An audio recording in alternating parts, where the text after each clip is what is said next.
ఇప్పుడు మన వల్ల అయ్యే పని కాదు, అది ఆత్మ ద్వారానే జరుగుతుంది. ఆమేన్.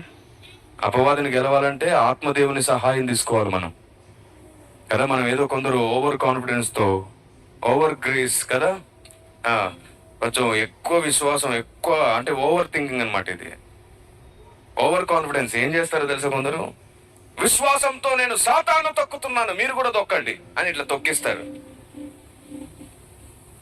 బాబు, నువ్వు ఎంత కాన్ఫిడెన్స్ తో స్టేజ్ మీద లేదా నేల మీద 100 సార్లు కింద కాలు కొట్టినా నీ కాలు ఇరిగిపోయిద్దో, నొప్పి వచ్చిద్దో గాని వాడు నీ కాలు కింద నలిగిపోడు.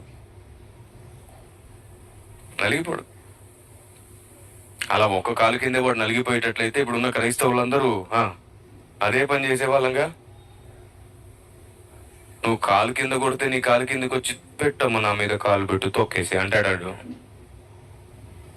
అజ్ఞానం, మూఢనమ్మకం. ఒక విశ్వాసి కాళ్ళ కింద సాతాను చిరగదొక్కబడడు. సార్వత్రిక సంఘము ఒక్క శరీరమై నిలబడ్డప్పుడు ఆ సంఘ కాళ్ళ క్రింద వాడు చిరగదొక్కించబడబోతున్నాడు. దేవునికి స్తోత్రం కలుగునుగాక. ఆమేన్. అవును,